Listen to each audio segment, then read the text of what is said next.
Hello, everyone. Welcome back to the Ælfric Homily Project here on YouTube.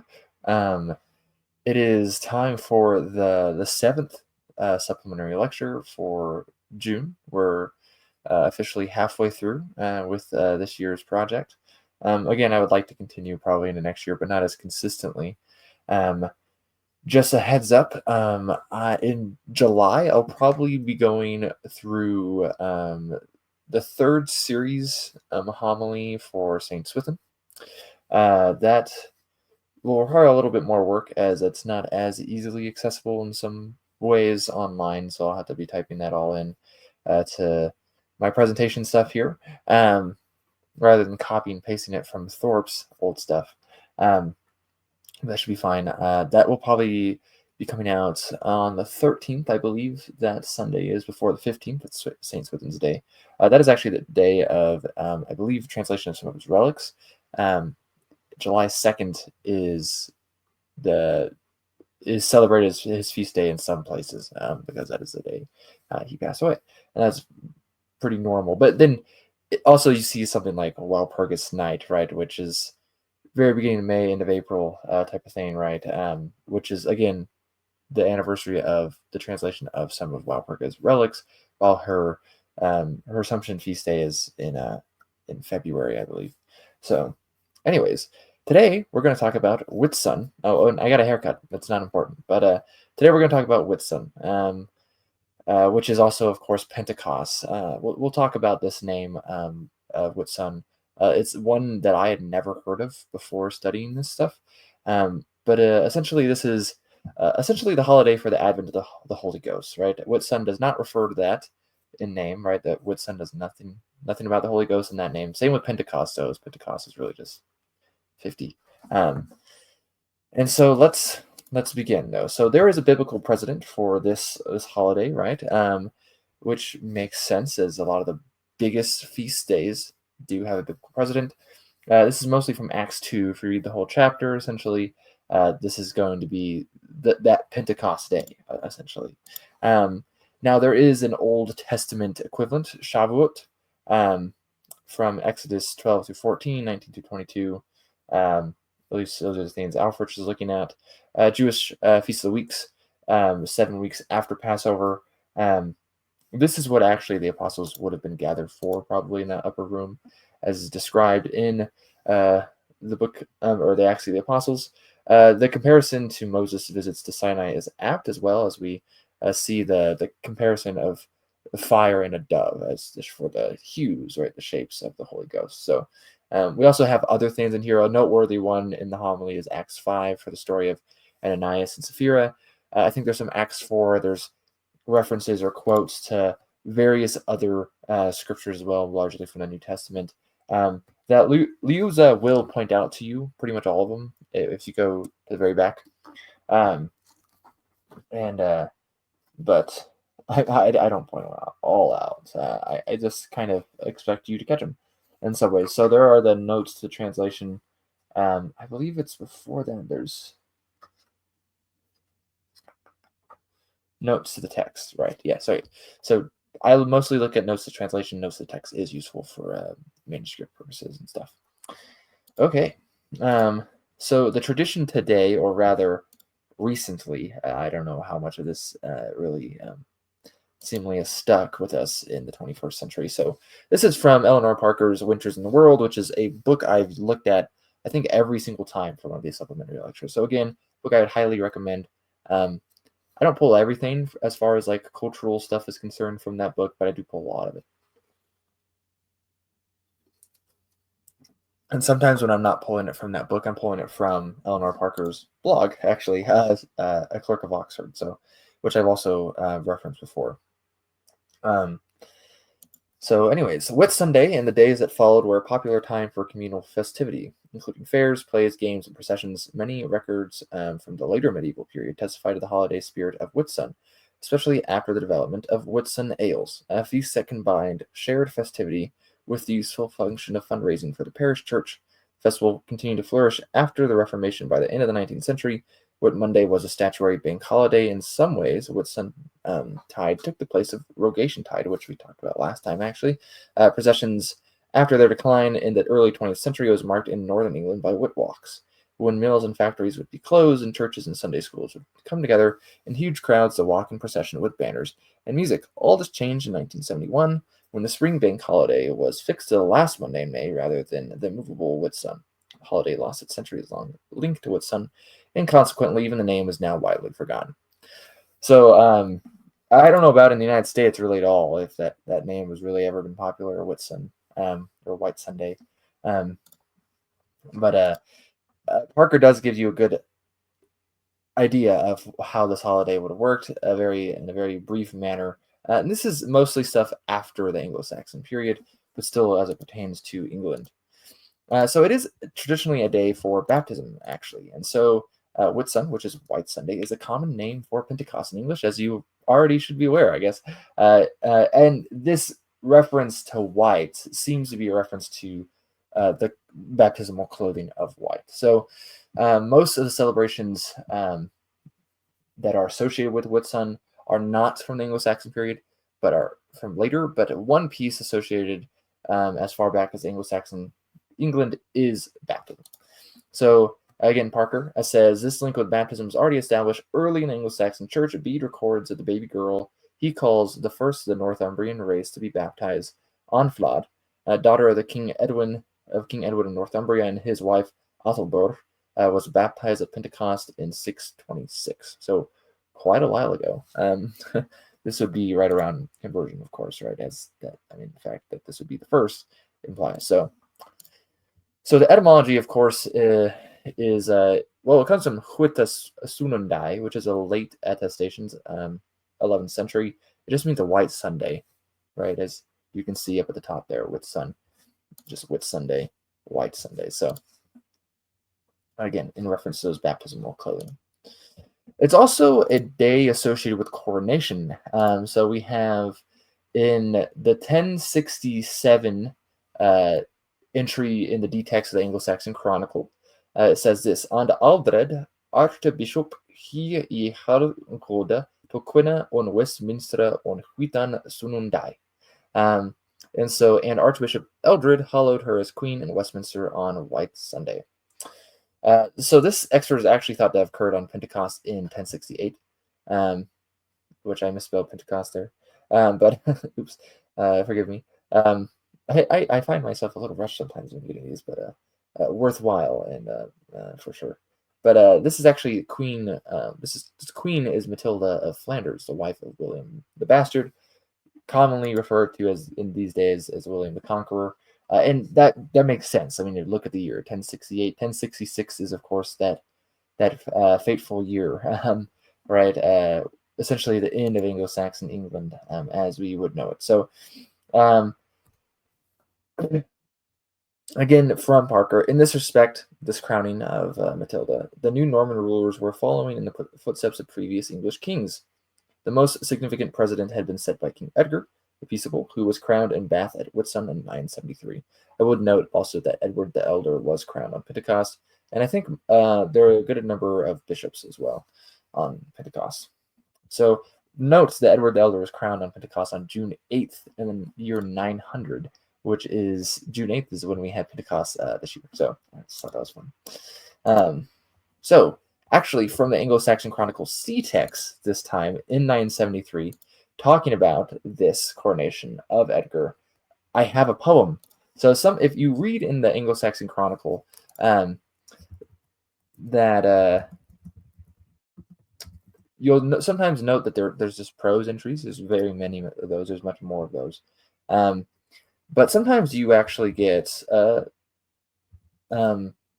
poetry. So, and that's not like super uncommon, I guess. And so, for example, I believe it's the Battle of Malden, really, that's really recorded in the Anglo-Saxon Chronicle, if I'm remembering correctly, in the B text.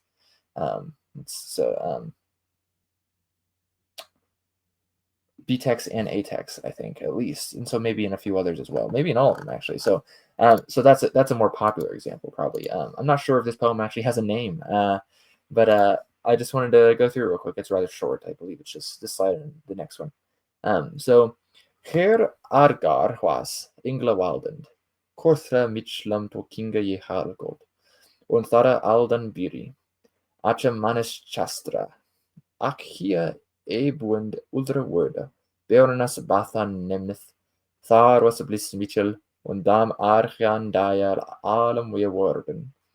Thona neither Barn Nemnath an Che Yach. Chegath, I don't actually know. Pentecostinus die.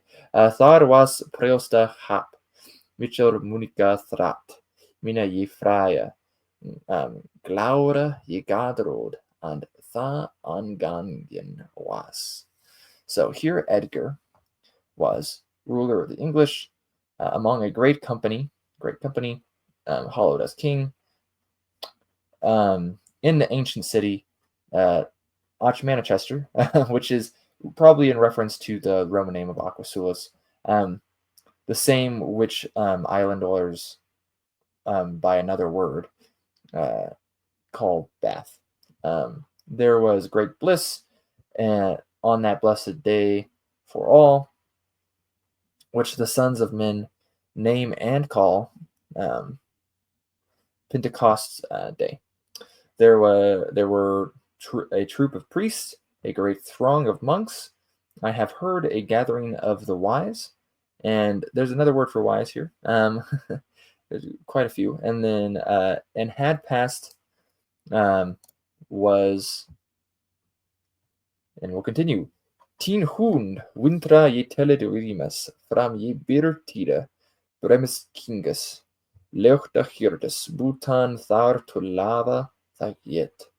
Was winter ye talis this the ye reducejath, Seovan and 20. Swa nach was sikro fran, thusend arnen, tha thisilamp, an him admundus euvera havda, nin and tuti, nith werka hard, wintra on worlda, tha this ye werden was, and tha on tham, City Yethan was Theoden e Harhob.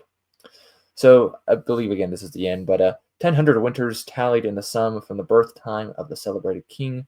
They're actually counting backwards, right? They're essentially saying it's the year 1000 minus these years, actually. So the guardian of lights, except there were left yet a number of years, as the writings say, 7 and 20, so that nearly the Lord of Victories 1,000 years passed when this occurred, and he, Edmund's son or offspring or scion, whatever, had 9 and 20. So he's 9 and 20 years old. Doughty and Warwick, Winters in the World. So again, the book Winters in the World, when this was accomplished, and the 30th was consecrated Theoden. So people, ruler. This in suffix is a ruler suffix, so it's Woden, the same suffix in, and Theod is just people or nation.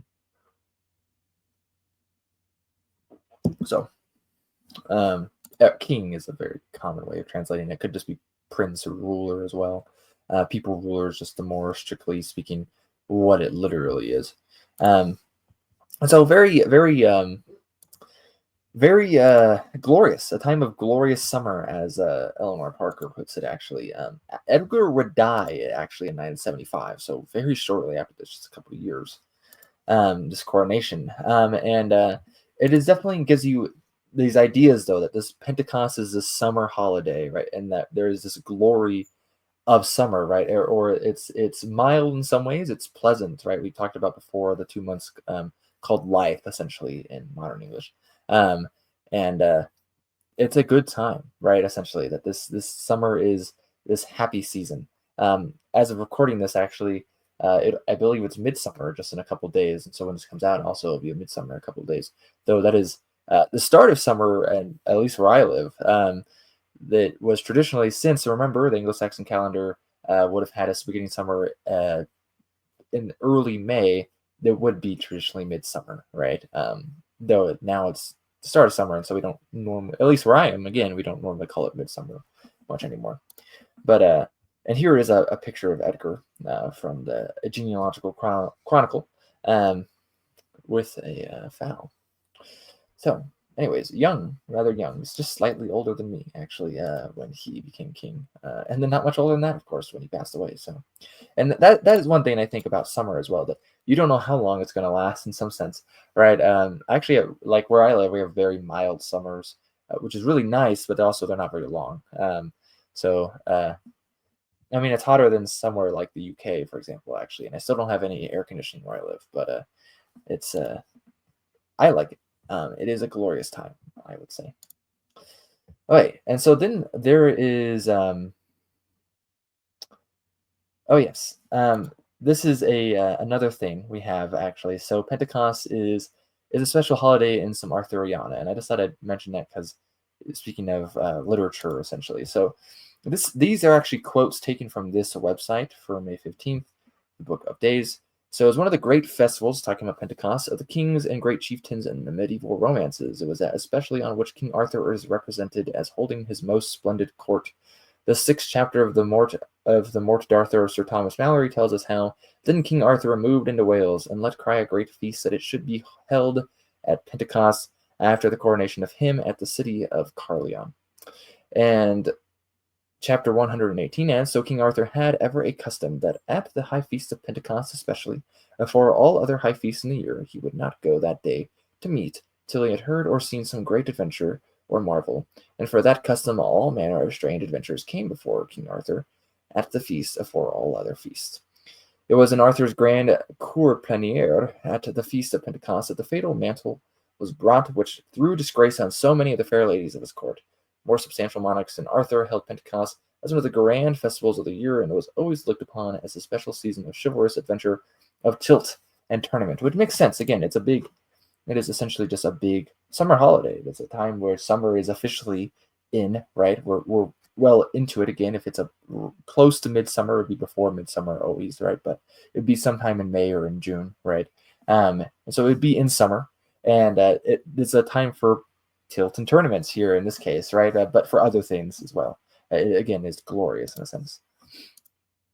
And this it is the Knights of the Round Table, which is not around actually in the thumbnail, but that is where the thumbnail is from actually. So, and manuscript there, British Library Royal 20D for folio F, 1 or folio 1 even. So there it is. Okay. So, some words of note before we get into a little bit more poetry supplement stuff. We have Ea, which I believe we've gone over before, but I just want to mention it's fear. It's really strictly in that fear of God, right? Which is not quite normally what most people mean when they think of fear these days. Fear is like reverence and awe, essentially, in a more archaic sense. And I think that that's rather fitting. Ea, though, is related to the word awe, actually, though they are cognate. Though Ea is the Old English and does not survive in modern English. I believe it's 85% of the lexicon of Old English does not survive in modern English, which is kind of crazy to think about. This one actually comes from Old Norse. Awe does, but it is related. Awe is the equivalent, essentially, and means the same thing. So we also have fail, which is where the modern word fee comes from, but it really just means money, cattle, property. And it is related to pecunia. This fail would have come from something like peku in Proto-Indo-European. And that, again, has a cattle sense. I think sheep and maybe some modern Romance languages. But pecunia, pecuniary, stuff like that. So, which is dealing with money, right? Then you have yingra, which is the comparative, actually, of yong, which is young, right? So it's not related to go. You might think it looks like Gyang or something like that. So don't be confused. It means disciple, vassal, or follower, which is interesting that it's the youth that are thus. It seems like to me maybe this would be from some sense of comitatus, this band, with the mead, the leader, right, who would get the mead from this woman of high esteem in the hall or something like that, that you have in earlier Germanic stuff as Romans talk about and stuff. So it's interesting to me that Yingra would become just, which means younger, essentially, right, than disciple or vassal or follower. I'm sure there's some articles and research done on it. And then Yeshreon, which means treasure or wealth rather. And it is related to the word strain. And the strain is just Old English for strain, essentially, which I think you could probably see the semantic shift there. We have marsung, which is fame, renown. It is a magnifying, a celebration, in this case, really. It is one of the sources for the modern word mirror, actually, which mirror has a rather interesting etymology. It seems to be kind of coming from three words, but like not like a lake mirror, but like, oh, he's just a mere boy or whatever, like only a boy, right? Which doesn't retain that sense of fame, really. It seems to have been merged essentially with some different words. So we also have manyhu, which is a crowd or a multitude. It is actually where the modern word many comes from. I guess a many. It's a many, right? That seems a little. That sounds really silly, but essentially what it is. We have must, which is modern English must. This is a noun, of course. It is newly fermented wine. Sometimes I've seen it talked about as pretty much grape juice, so I believe it would be grape juice with pretty much everything in it, right? Like all the stuff when you're just first getting into making the wine. It comes from Latin mustum, which means new or fresh or young, which of course is from renum mustum, which is just new wine, right? Essentially. So, and then we have fordrench and undertide or undertide, I believe is how you probably say it in modern English, generally without that end. So fordrenchen is for, which would be very, or it could be a perversion, right? For can mean a few things as a prefix. And then drenchan, which is to drench, right? Which you can tell probably, or to give someone a drink. The modern word is for drench, though it's archaic and obsolete really at this point, but it means to make drunk or to intoxicate. So again, same as the Old English word. For drenchen means to make drunk or to intoxicate. So, right. Undertid essentially means terce, right? If you're going for the canonical hours, it's about 9 o'clock a.m. It's the third hour after sunrise, right? Terce is 3. Under itself really just means like kind of interval. It is a Germanic word. It's heavily influenced by this idea of terce, though. And it normally refers to the morning time. That's probably what is meant here in Ælfric's homily. Though it later on it actually gets more of a sense of like meaning noon or afternoon. Either way, it would probably be weird to be drunk in the morning or in the afternoon. Though I think even later, so I'd say like late medieval period, maybe early modern period, it becomes to mean, it can sometimes rather mean evening, and then it has this meaning kind of along the lines with noon and afternoon, which is confusing that essentially you have something that can mean morning, noon, afternoon, and evening, which makes it almost useless in a sense, right? I would feel implied if I ever wanted to say undertide, just another way of saying morning, essentially. Myself, at least.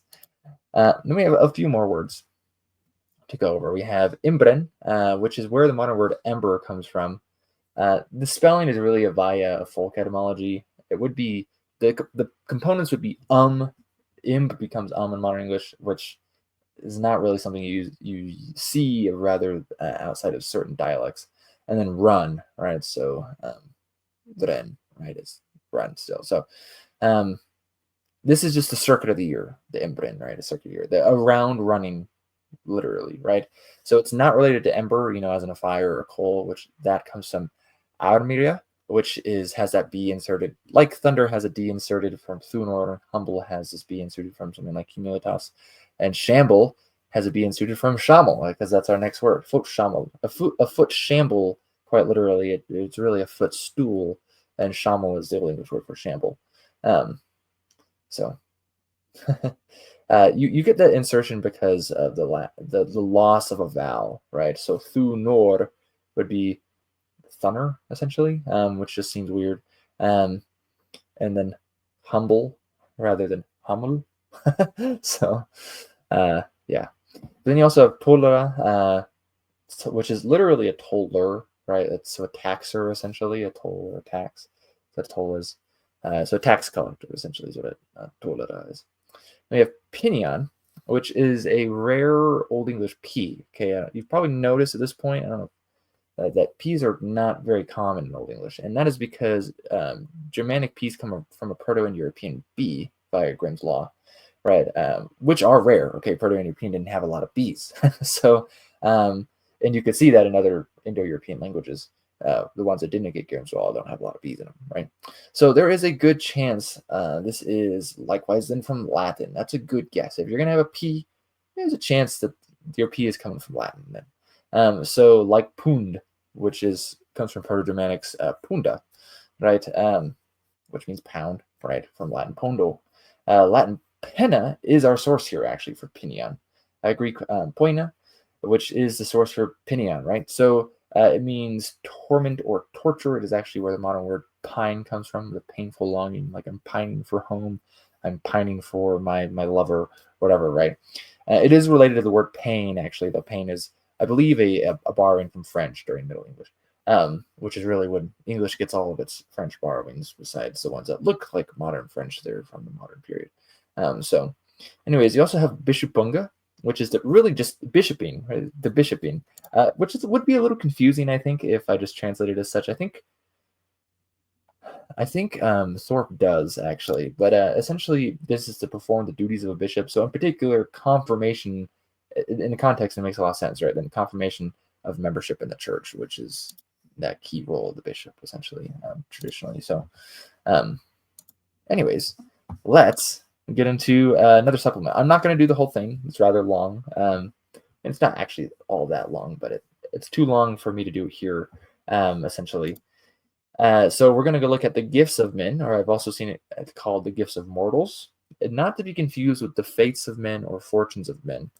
They're both in the Exeter Book, though, so don't be confused with them. If I'm remembering correctly, Fortunes of Men is really like dour and not a happy poem.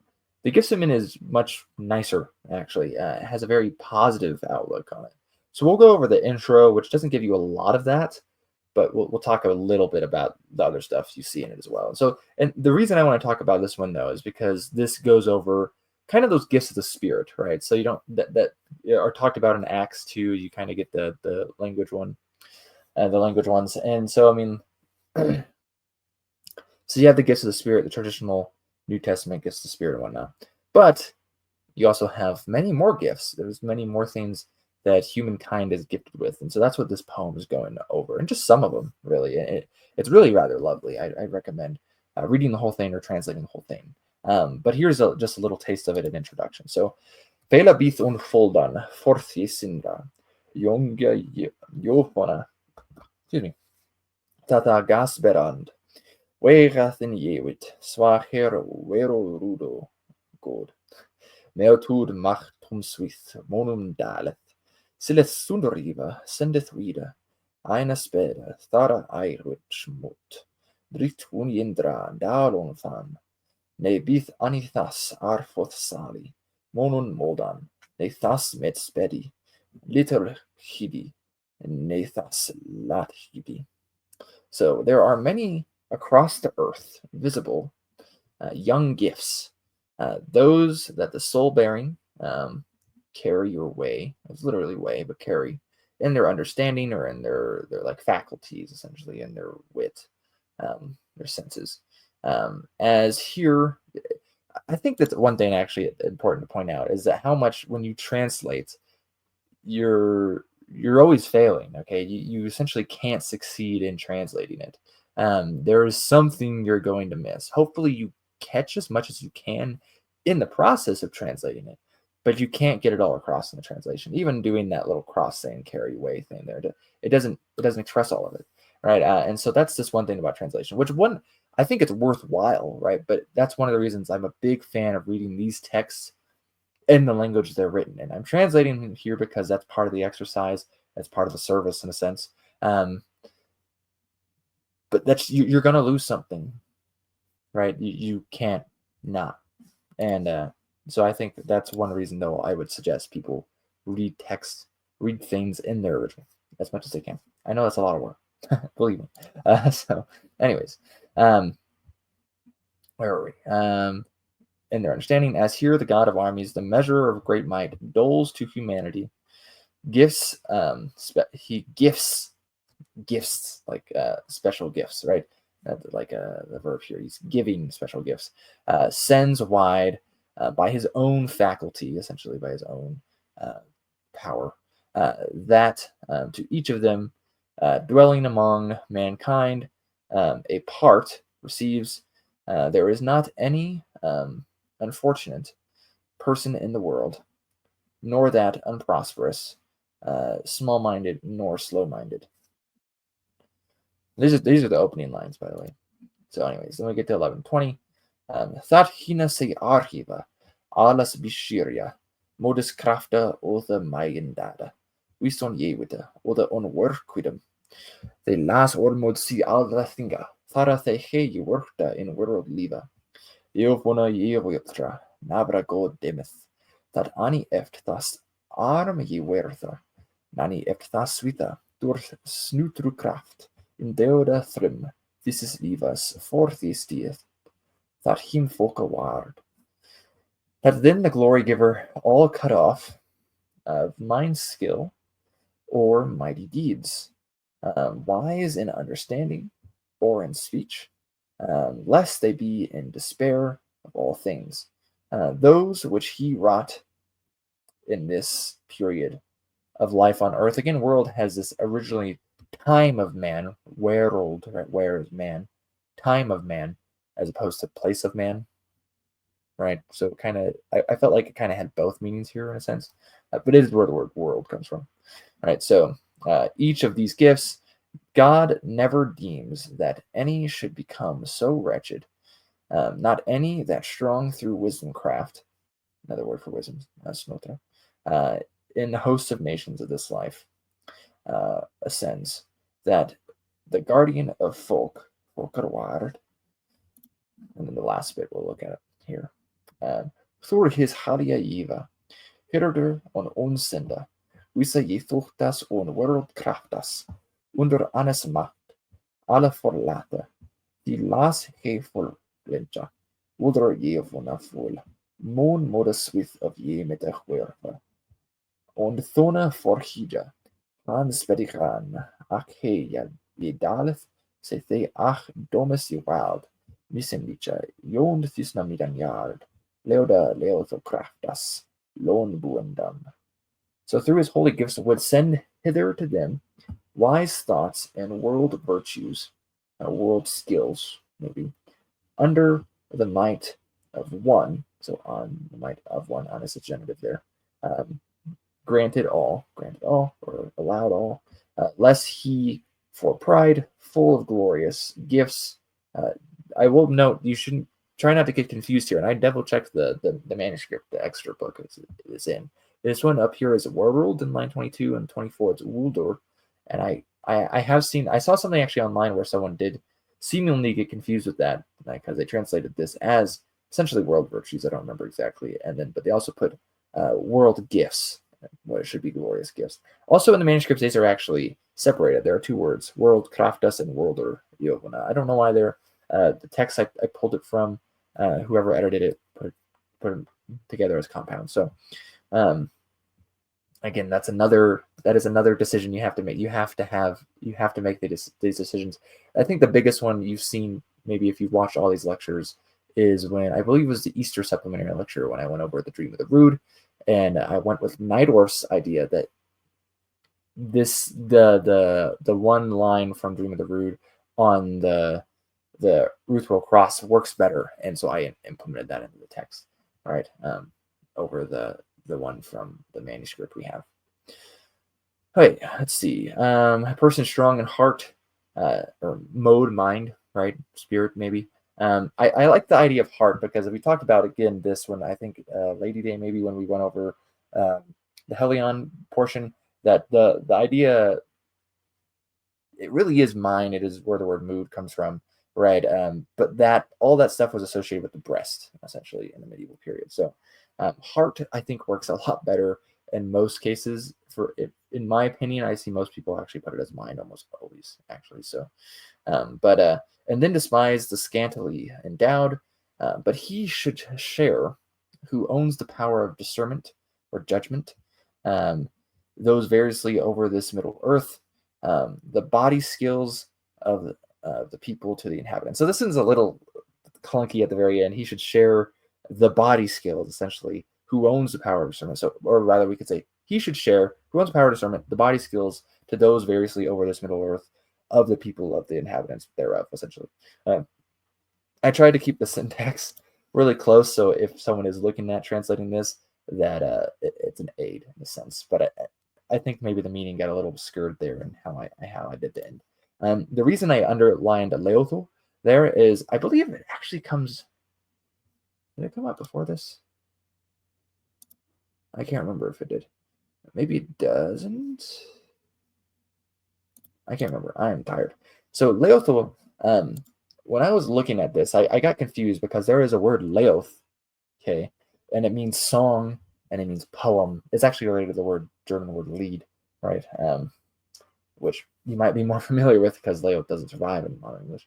But it's not that. This is Leothu, or what is really normally lith. It's normally lith, okay, and it's the modern English word lith, Lith, right? It means joint or limb, or something along those lines, right?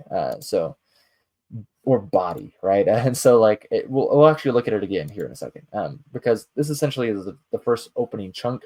We're just talking about gifts in general and how people are given gifts, right? Right. So wise thoughts and world virtues under the might of one granted all. So this might of God is giving everyone gifts, these glorious gifts, essentially, right? There's a lot of them. So the poem goes into a good amount and very pithily, actually. So we're going to mention a couple here. This is where the poem starts. And you can see that those capitals, Fella, Bith, and Fold. So it's not just this gifts of the Spirit described in Acts 2 and elsewhere, right? But we have meditating in the moot, right, as a gift here. We have contriving things with the hands, building halls and stuff. We have playing the harp. We have steering a till on the sea. We have someone who's good at swimming. That's a gift, right? We have someone who knows horses. It's a gift. Good at giving alms is a gift. An active thane in the hall. Things are mentioned a couple times, actually. You have patience as a gift. You have a good voice for singing of praise as a gift, right? And it's a rather beautiful poem, to be completely honest. It doesn't seem very popular. I think I found one translation when I looked it up online. There's probably more available, but nothing like maybe like easy to see, essentially. And so, again, maybe I'll link down the Exeter Book below. There's access to the Exeter Book. Or this is in the Old English Poetic Facsimile Project, or whatever it's called. Let's see. Which we looked at again when we looked at the Ruth Royal Cross. Old English Poetry in Facsimile. So old oepoetryfacsimile.org. I'll try to link this all below. And that actually, if you go to the Facsimile Project, that will link to the Exeter Book, actually. Anything that they have, essentially, they will show you the manuscript if they can. So very useful website for as far as poetics is concerned. It doesn't have prose stuff, which doesn't help for prose, obviously. So but a very lovely poem, and again, not super long. So these are actually this is line 94b to 96, so some of the later lines in the poem, but ones I found very pertinent as someone who reads a lot, right, who writes personally as well. So Sum bith boca glau larm leotu fast. So we see leotu again. There is leotu rather the first time, but here we have it again. And then Sum bith lis hendi to aritana word yerino. Okay, so this is essentially some are wise in books. It's really a big list, so you could probably put others are wise in books, right? Just for modern English sense, right? Lim fast and lore, so we have leotu fast and lore. And then you have some are artful handed. List is a word for art or skill. I don't believe it survives in modern English at all. It's really artful, handy, art handy, essentially, literally. So to write word mysteries, and so you could say like deep sayings, to write deep sayings. It really is a kenning, and so word mysteries makes sense here. It is related to the word room. Is related to the word room. So, and you can see that's where the word mystery is in this. So, itself just means mystery in English. But anyways, that is one of the later things I thought was worth bringing up. So for our codicology section today, to close us out, we're making decent time, I think. We're going to look at something exciting, I think. And I actually haven't really looked at it in advance. So we're going to look at it together. So we've been looking mostly at what is deemed manuscript B, right? This manuscript Bodleian 343. We looked at it several times at this point. So while Lewes's text right here is actually based on manuscript K, which is in Cambridge University Library, right? Which is considered the most complete as it has all of series 1 and 2. And it was probably made at Cernabis, right? Which is where Ælfric would have been abbot at, or Winchester, which is where he would have been trained, or maybe Canterbury following a close copy. We're not exactly sure. Either way, Liozo says it's close to Ælfric, right? So it is a very good source that Liozo is pulling from. But of course, there's actually several manuscripts. Ælfric is pretty popular. Remember, he wrote a lot. He wrote much more than anyone else in Old English. And so we have lots of other manuscripts. Like I said, we looked at B, kind of looked at K since we've looked at this, right? B would be later, right? B is early Middle English. But today we're going to look at A, actually, because I was able to find it, and I was able to find Pentecost in A, the Pentecost, first series Pentecost homily. So what's interesting about A, though, is this is the manuscript here, British Library, and I found it on the British Library's website. So if you go to folio 108 verso, or V, in particular, because I'm not sure, I have this link, I'm going to put it down, but I'm not sure if that link will just bring you to the front page, the front matter, or if it will bring you exactly to 108V. So if it doesn't go to 108V for this homily, if it does, then don't worry. That's where this homily is. So again, Lewis says it represents, talking about manuscript A first composition possibly made from Ælfric's unbound text, which would be his autograph. Shortly after its completion, it received over 1,000 authorial revisions, some of which are probably in Ælfric's own hand. Manuscript A is the basis of Clemot's edition, which I believe is the one for the Early English Text Society, which I don't have, I would like to get hold of, and is generally considered to be the best evidence for the work's original composition. So I think that's pretty exciting. I mean, it's probably not as complete as some of the later stuff, right? Especially if this is series 1 was obviously written first, right? And so you wouldn't have series 2 necessarily with it. I mean, if you read a medieval manuscript, a lot of medieval manuscripts have lots of stuff in them. I think good examples of this would be the Auchinleck manuscript, or the I think there's, let me double check what it is.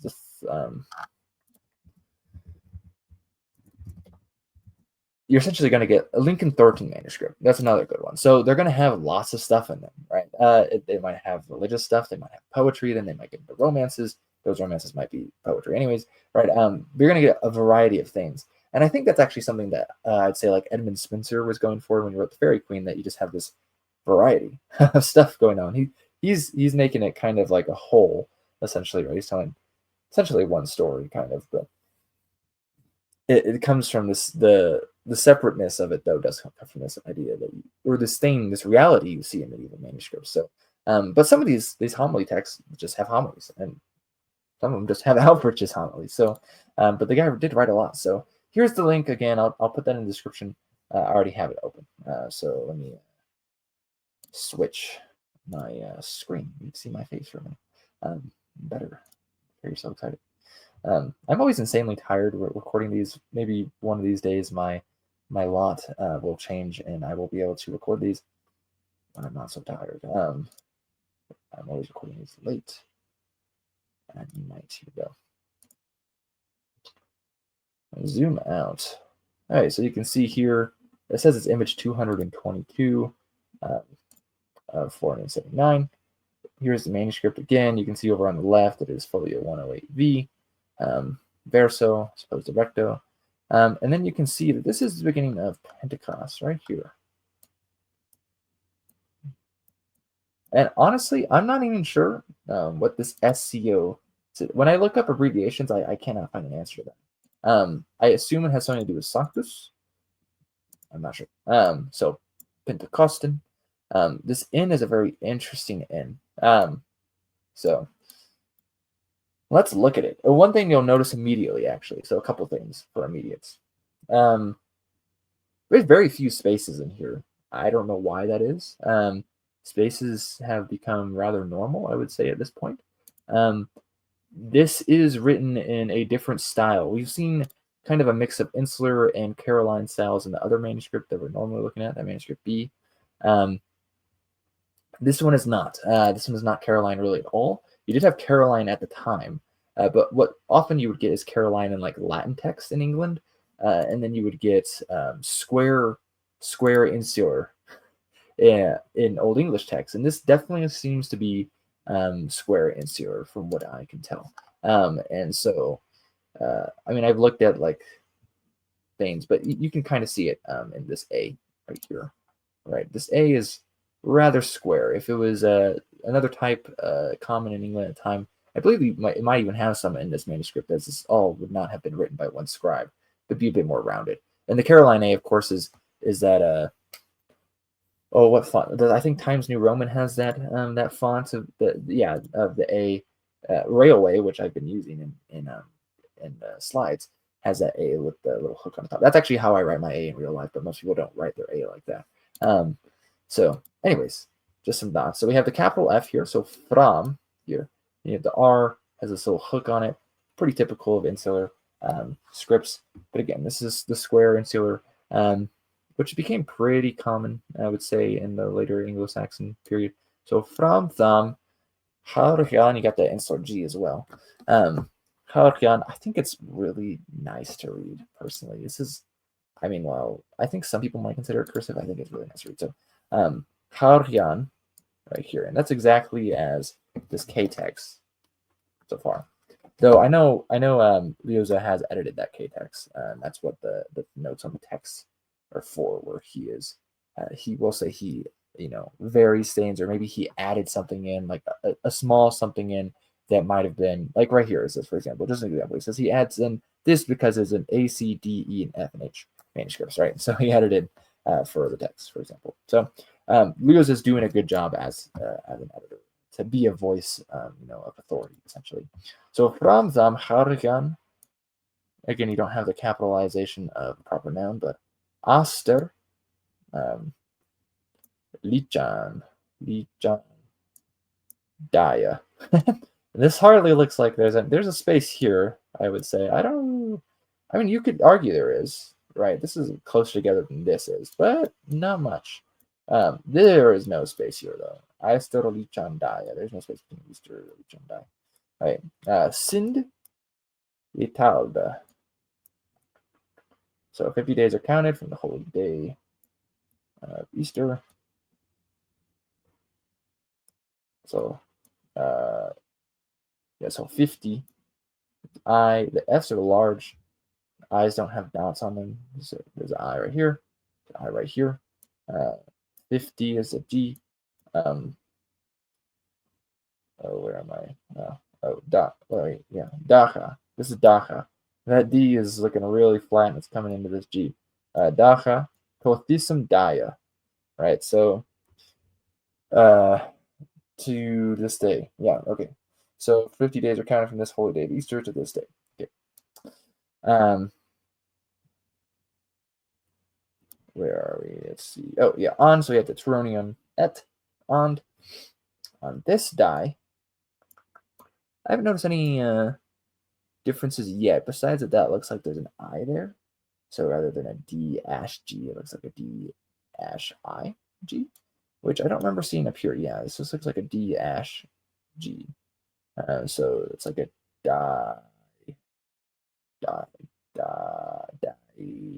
might be making it that long. It might be signifying that it's long rather than like a da. It's a die. So is Yechaten. So it is called. This day is called Pentecostus. We have a long S here. Pentecostus. Pentecost, yes, the short S. So you'll see that sometimes. I'm not sure. I haven't gotten far enough in to see. We will see it though sometimes. Pretty notably that S, short S or round S at the end, and a long S before that. Or if you have two S's together, the first one will be a long S, and the second will be the short or round S. Second one, the short round S is much more familiar to modern anyone really. So a modern audience. So Pentecostus, and then here is a punctus. Which is a version of punctuation. One thing I do think is actually all these Ys have a period over them, and I could see maybe where Tolkien is getting his ideas. Though Tolkien's also flourishes often represent vowels, but that's a different topic. So let's see. Thought. So we don't have that. We have the actual whole word of thought. That is fifth. Let's see. Fifteo Goda. Yeah, Goda die. And looks like there's an I at the end of it. That says it's supposed to be the G. The G normally doesn't have that. See?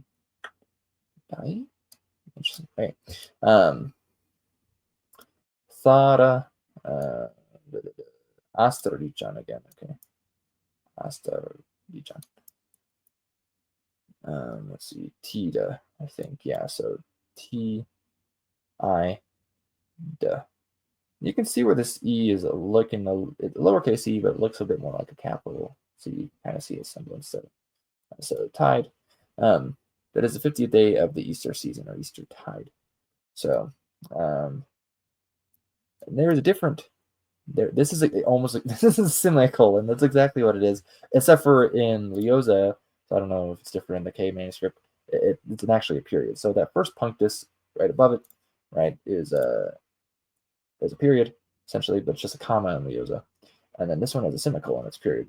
So punctus is an interesting thing. So let's see. This die, another I again, seemingly. So we got our win W again, so don't forget that. So it's a W, P. Again, remember P's are rare. We talked about that already. So it was on Thada. Aldan I. Not sure what this is supposed to look like here. Maybe just a long I. That's a law again in the old law. Yeset and Yehargod. So hollowed, another punctus over here, semicolon. Which is what it is actually in the semicolon. God, and it's one word seemingly. God de bad, Mosa. On Eitalanda. Yeah. Another punctus. That's again the whole word of that, which is normally abbreviated in another one of the. Yeah. That hey and all is the sure hello's over here. Yeah, hella folk. So we have the long S again. Sheol Don Ofrian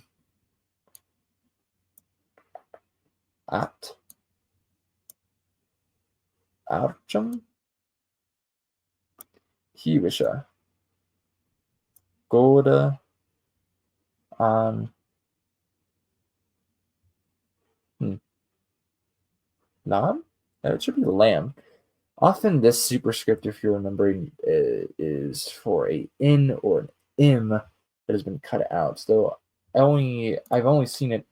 Again, I'm not really a psychologist. I just like looking at these things. I've only seen it on the last letter saying, like in a dative plural, like a UM, right? You put the U and have the superscript above the U, so you wouldn't actually get the M. I've not seen it in the middle, in a medial position, right, where you put an A superscript over the A for the M and then the B. I have not seen that, so it's interesting. But it seems to be what is going on here. We'll just stop there because there are a couple sentences at the end, and that's the end of that folium. Of course, you could go to the next one. I'll just load it up real quick, but we won't go over it right now. Essentially, I think that is the end of my slides. Yes, it is. Okay, so that is some supplement stuff for Pentecost. In some ways, I know these supplements come out often too late to apply them to the holiday, essentially. But I hope it helps you keep things in mind, maybe for next year, or at least is informative, right? About certain things, right? And I try to keep it broad, right? I like to include art if I can in here. I don't do much, but language and then stuff that relates mostly Old English poetry or other language poetry, and also doing this codicology segment, which, for all I know, there's people who watch everything but the codicology segment, which is normally the last part anyways, and they might just dip out after that. So, but hopefully this is informative. I find this when I've taken lectures, I find this fashion to be more informative. I've taken lectures from lecturers who will they'll prepare a slideshow and they'll pretty much prepare a whole thesis. But the slideshow has like one slide or two or three slides maybe on it, and it doesn't really have much information on those slides. I digest information better when I can hear the person talking about it and I can see it. So I prefer that, right? When I have a professor or preceptor, lecturer, who has it on the screen and is talking about it and can expound if needed. Again, if you have questions, always just let me know on any of my videos or anywhere you can find me. I find that more useful than someone just sitting up there and talking, essentially, which is useful. It's better than nothing, all right? But I'd rather see it and hear it. And so I hope this method works in some way for you, like it does for me. Anyways, I hope everyone had a good Pentecost, a good Whitsun, whether you celebrate on Sunday or Whitsun Monday, or Whit Monday, I guess, maybe, White Monday. And next year that maybe you'll have this in mind. Or if not, even if you don't care, if you don't want to celebrate Pentecost at all, which is your prerogative, that you know something now about some of the cultural practices of early medieval England, people that speak or that spoke the ancestor language to our language, regardless if they're connected to us in any other fashion besides language, which I think is a big part of culture. So anyways, this is Liam, QD Hall, yes, technically, from the Ælfric Project, and I will catch you in July. Have a blessed day.